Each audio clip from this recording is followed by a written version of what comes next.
ठीक है। ये उत्तर प्रदेश पुलिस भर्ती परीक्षा हेतु सामान्य ज्ञान इतिहास। आज हम लोग पढ़ेंगे हड़प्पा सभ्यता। हड़प्पा सभ्यता या सिंधु सभ्यता। ठीक, इसके कितने के कौन कौन से नाम है? हड़प्पा सभ्यता, सिंधु सभ्यता या सरस्वती सभ्यता भी कहा जाता है ना, सिंधु सरस्वती सभ्यता, क्योंकि ज्यादातर इस सभ्यता के ज्यादातर स्थल सरस्वती नदी के आसपास ही पाए गए, तो इस नाम से भी जाना जाता है। सबसे पहले हमें ये जानना है कि कार्बन डेटिंग क्या होती है, कार्बन डेटिंग और यूरेनियम डेटिंग क्या होती है। यूरेनियम डेटिंग, ठीक। ये कार्बन डेटिंग ये किसी पुरातत्व से प्रयोग होने वाली विधियां हैं, ये सब वैज्ञानिक विधि हैं। जैसे हमें जब किसी जीवाश्म की वो तिथि जानना होता है तो हम कार्बन डेटिंग का प्रयोग करते हैं। जब किसी चट्टान वगैरह की हमें तिथि जानना हो या स्वयं पृथ्वी की तिथि जानना हो तो हम यूरेनियम डेटिंग का प्रयोग करते हैं, ठीक है। ये सबसे ज्यादा समय के लिए है, ये उससे कम समय के लिए है। तो कार्बन डेटिंग में क्या होता है?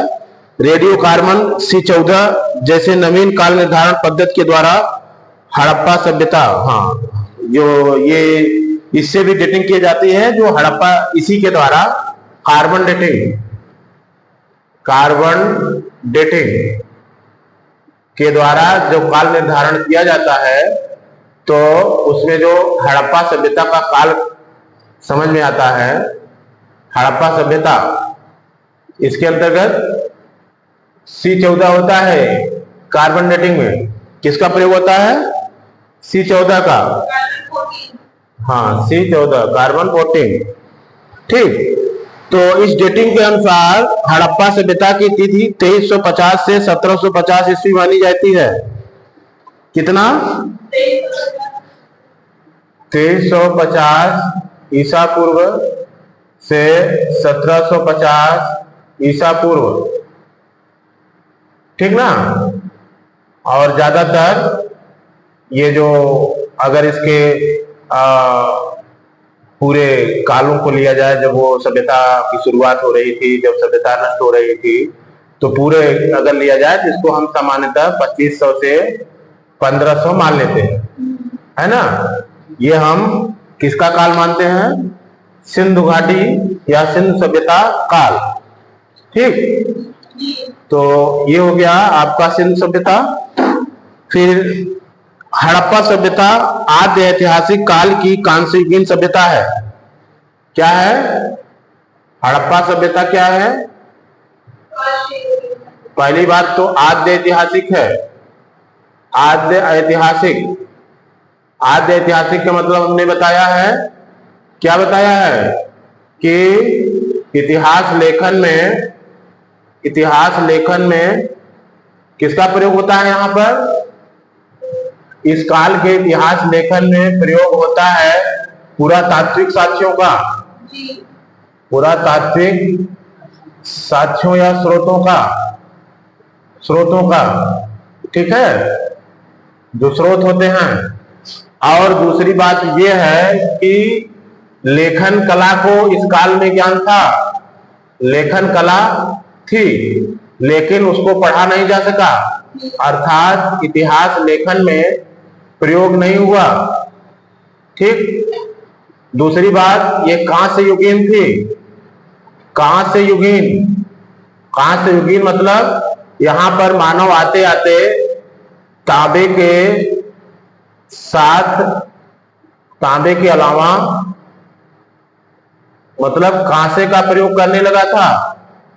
कांसा क्या है? मिश्र धातु है ना, कांसा मिश्र धातु है, ठीक। तो ये कांसे का प्रयोग बहुतायत में पाया गया, इसलिए इसे कांस्य युगीन कहा गया।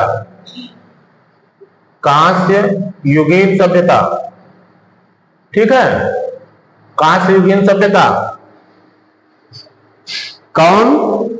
ये हड़प्पा या सिंधु घाटी सभ्यता क्या थी? कांस्य युगीन थी।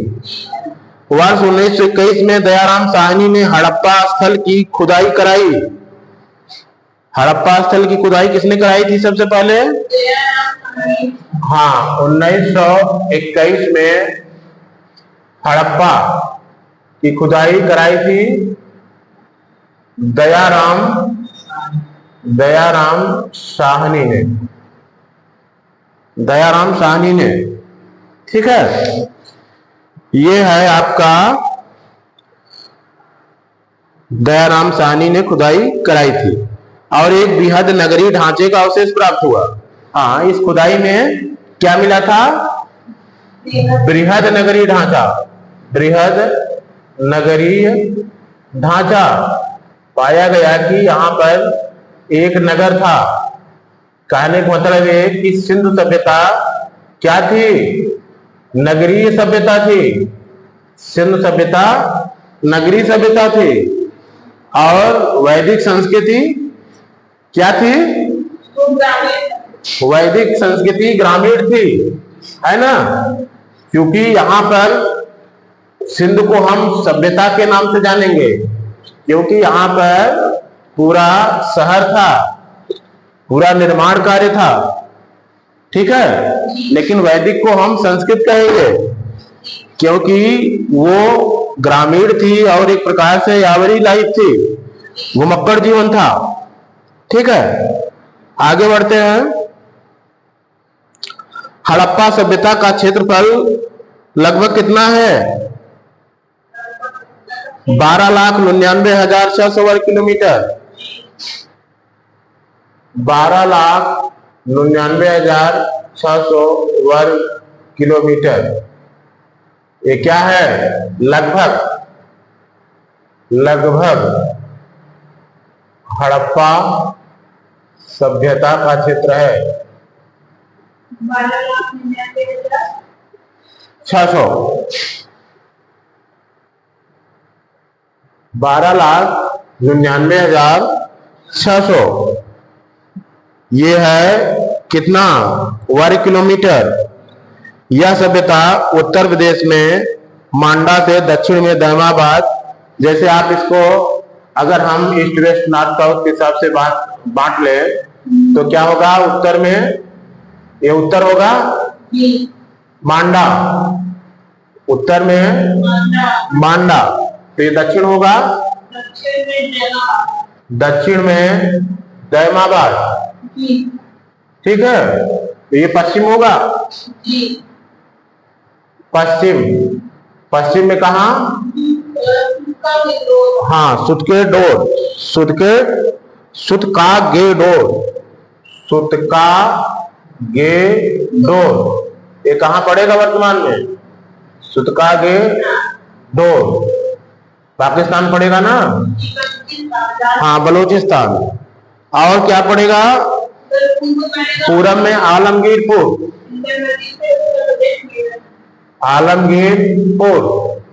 हाँ, हिंडन नदी। उत्तर प्रदेश मेरठ जिला, ये हो गया पूरा मैप। अब तो नहीं भूलेगा। इसके अवशेष कहां से? जैसे उत्तर में मांडा, दक्षिण में दहमाबाद, पश्चिम में बलूचिस्तान और पाकिस्तान के सुतके डोर से, ठीक है। सुतके डोर कहाँ है? बलूचिस्तान में है ना, बलूचिस्तान। और क्या है? पूर्व पश्चिम, पूर्व में उत्तर प्रदेश के आलमगीर तक, ठीक। तो ये हो गया इसका विस्तार। अब यहां तक ये था। अब इसी का पूरा क्षेत्रफल, ये मान लीजिए कि ये पूरा क्षेत्रफल जहां तक स्थल पाए गए होंगे, ये हम गोला से निर्धारण नहीं कर रहे हैं क्षेत्रफल एरिया का, ये बिल्कुल गोल नहीं है। तो ये टोटल कितना हो गया? 12,99,600 वर्ग किलोमीटर लगभग है, ठीक। आगे क्या है? इसके अवशेष भारत, पाकिस्तान, अफगानिस्तान तक फैले हैं। भारत के गुजरात, राजस्थान, हरियाणा, पंजाब में हड़प्पा सभ्यता के स्थलों का पता चला है। तो राज्य के हिसाब से आप देखोगे तो भारत के कौन कौन से राज्य इसके अंतर्गत आएंगे, इधर से देख लो तो उत्तर प्रदेश आएगा, हरियाणा आएगा, पंजाब आएगा, राजस्थान आएगा, और क्या आएगा, वो आएगा महाराष्ट्र आएगा, और गुजरात आएगा, और कौन बचा, मध्य प्रदेश आएगा ना। हाँ, भारत के गुजरात, राजस्थान, हरियाणा, पंजाब, हड़प्पा सभ्यता स्थलों का पता चला है, और पाकिस्तान के जो हैं, तो मध्य प्रदेश के भी कुछ भाग आ सकते हैं। सवाल यह है कि कहां कहां से स्थलों का पता चला। ठीक, तो यहां से ये जितने राज्यों का हमने नाम लिया, यहां हर एक जगह स्थलों का पता चला है। ठीक है, फिर आगे है हड़प्पा सभ्यता भारतीय उपमहाद्वीप में प्रथम नगरीय सभ्यता का प्रतिनिधित्व करता है। क्या प्रथम नगरीय सभ्यता थी, ये भी ध्यान लीजिए, प्रथम नगरीय सभ्यता थी।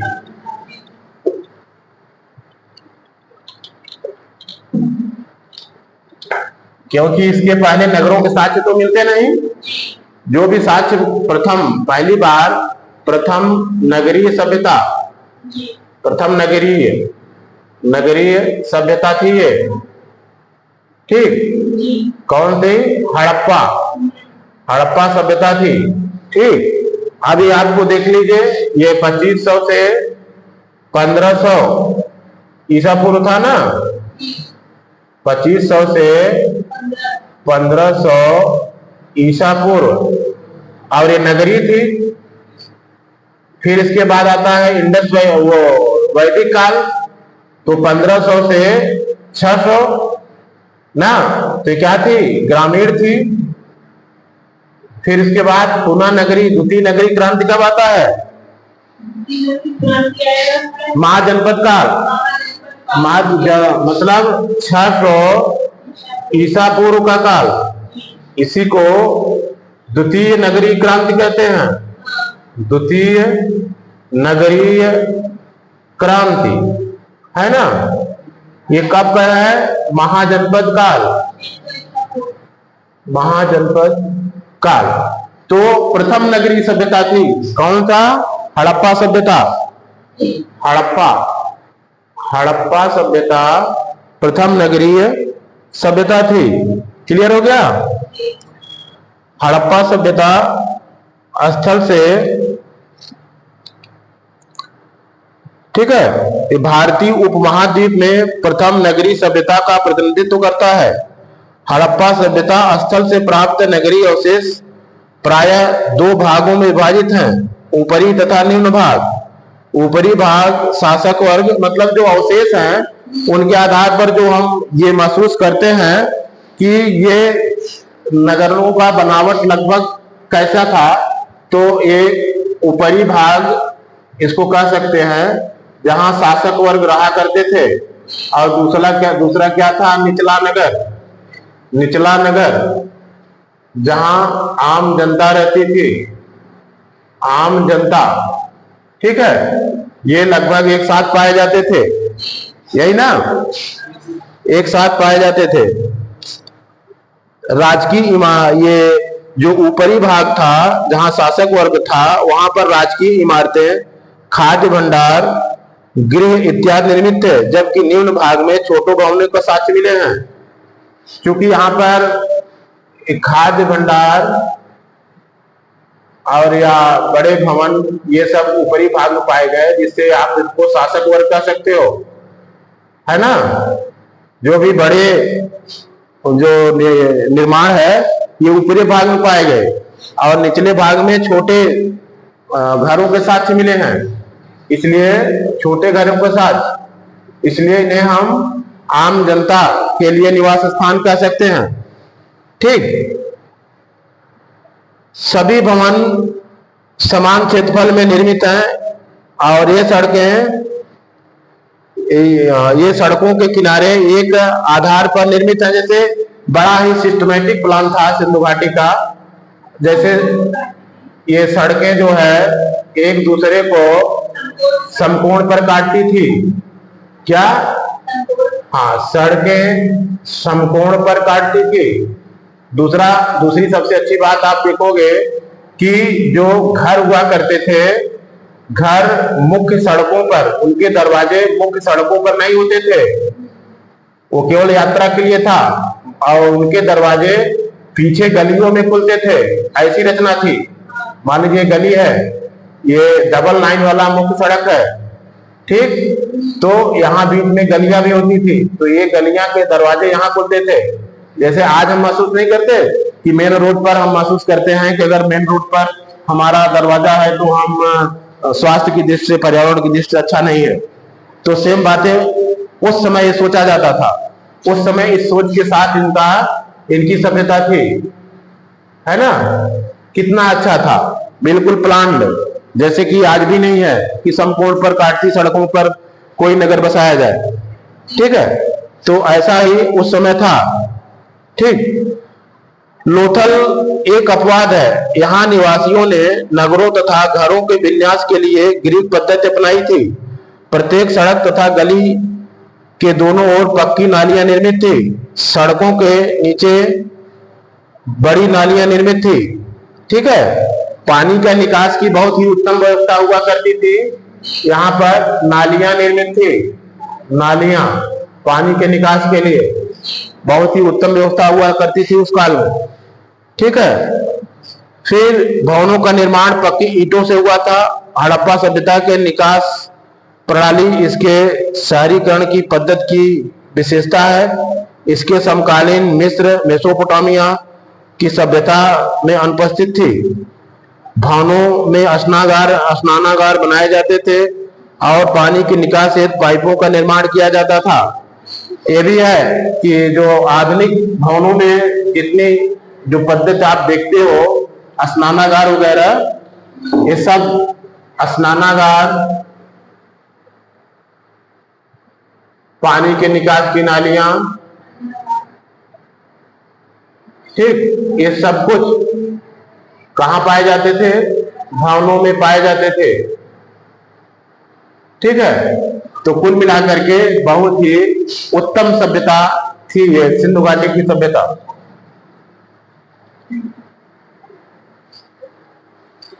फिर आगे हम क्या पढ़ेंगे कि इनका सामाजिक जीवन कैसा था। सामाजिक जीवन कैसा था? सामाजिक जीवन, हड़प्पा सभ्यता नगरीय समाज विविधतापूर्ण एवं जटिलता लिए हुए प्रतीत होता है। सबसे अच्छी बात थी कि ये नगरीय था, नगरीय था, ठीक है, नगरीय समाज था, तो निश्चित ही इसमें विशिष्टता रही होगी। विशिष्टता, जटिलता, ये सब रहेगी, ठीक है। पहली बात क्या हुआ? नगरीय समाज था। सामाजिक व्यवस्था का मुख्य आधार परिवार था। उत्खनन से प्राप्त होता है कि बहुसंख्यक मृण्मयी नारी मूर्तियों के कारण अनुमान लगाया जाता है कि समाज मात्र सत्तात्मक था, क्योंकि नारी मूर्तियां ज्यादा पाई गई, है ना, मृण मूर्तियां ज्यादा पाई गई। तो इस आधार पर यह निष्कर्ष निकाला जा सकता है कि समाज क्या था? मातृसत्तात्मक था। मातृसत्तात्मक, ठीक है। वर्तमान में हमारा समाज कैसा है? पितृसत्तात्मक, पितृसत्तात्मक है। उस समय मातृ था, ये कहा जा सकता है। आज भी कुछ जनजातियों में मातृसत्तात्मक मिलता है, ठीक है। मोहनजोदड़ो से प्राप्त एक मोहर पर पशुपति शिव की मूर्ति उत्कीर्ण है, जिसके दाईं ओर चीता और हाथी तथा बाईं ओर गैड़ा और भैंसा उत्कीर्ण है। सिर पर त्रिशूल जैसा आभूषण है। इससे पशुपति शिव के पूजा के प्रचलन का पता चलता है। हाँ, जो पशुपति जैसा मूर्ति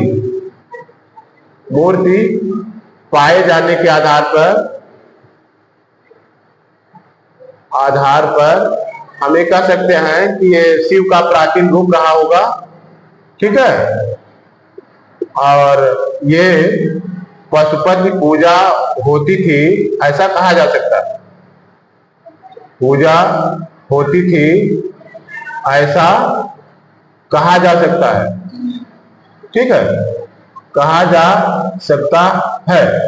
वैसे भी ये पूजा के साक्ष्य पाए गए हैं, लेकिन पूजा स्थल के साक्ष्य नहीं पाए गए।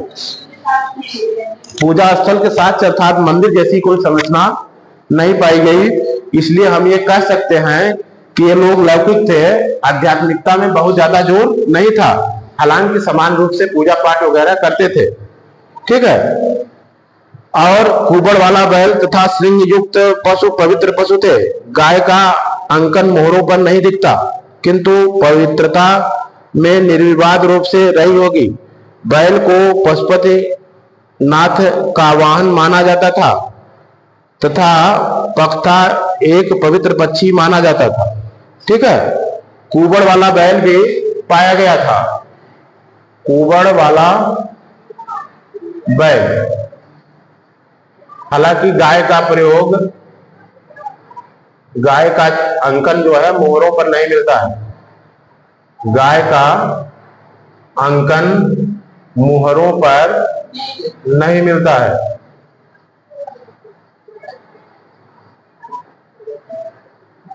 हालांकि फिर भी ये कहा जा सकता है कि गाय का पवित्र स्थान था, पवित्र स्थान था, ठीक है। तो ये है सामाजिक जीवन।